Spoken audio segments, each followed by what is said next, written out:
The social group represented by my product is both female, however predominantly male, aged between 16 and 25. Looking at similar products, magazines of this style attract those who seemingly devote themselves to the reflection of labelled music genres being alternatively rock. Audiences of this style desire to be different and as a result find interest in music that mirrors this. Considering class, youths connected to lower or working class are associated with my product. These are part of families under the income bracket B. My production represents a demographical label of each area that mimics expectancies of existing products. These areas include age, gender and sexuality, ethnicity and region, as well as class. Focusing on age, my magazine represents the category through the models used on all pages of my production. The artists are portrayed as being 18 or 19, an age that is amongst the range of which this genre targets. This is demonstrated through casual clothing that implies their youth. I use this age group as it will cover the niche target audience that the genre has. For age, younger fans would aspire to be similar to their idols and older fans could enjoy their music with the subconscious attempt of trying to retrieve their previous interest in this style. Thinking about the visual representation of my artists, they conform to the genre, as well as implicating that being youthful is a key part of being able to be interested within alternative rock music. Personally, I think the language used regarding the written aspect of my article reflects the representation of age.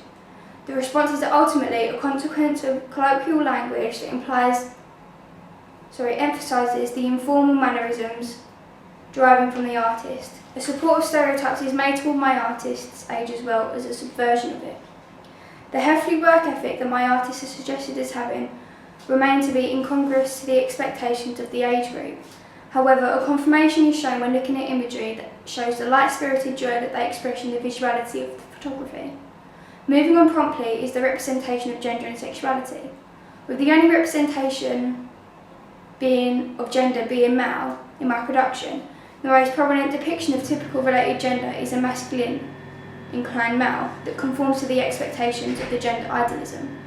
Demonstrated through a collation of posture, expression and clothing, the gender in my production is shown to be a confirmation of the male expectancies.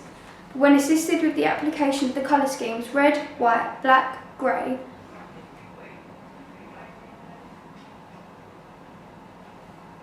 it balances the dominantly male-anchored presentation slightly as the colours are used to attract a unisex audience. Because of this, my magazine extends the confinements of a single-sex audience. As the gender of my artist is male, it both infers that there will be a dominating audience of just men, as they are able to relate more closely to the themes of their songs.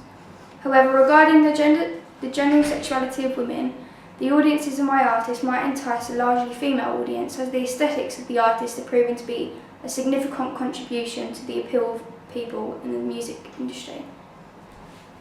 Regarding ethnicity as well as region, my magazine presents a limited group of people. This is white or British.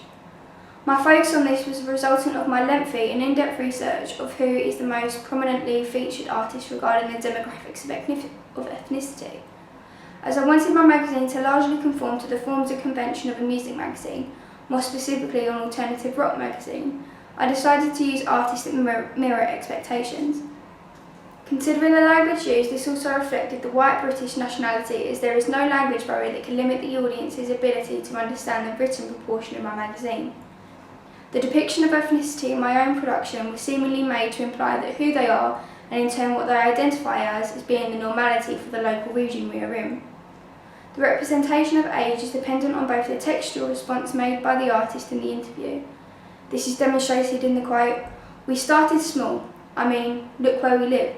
No way in hell would you see some big-time producer walking down Bethnal Green."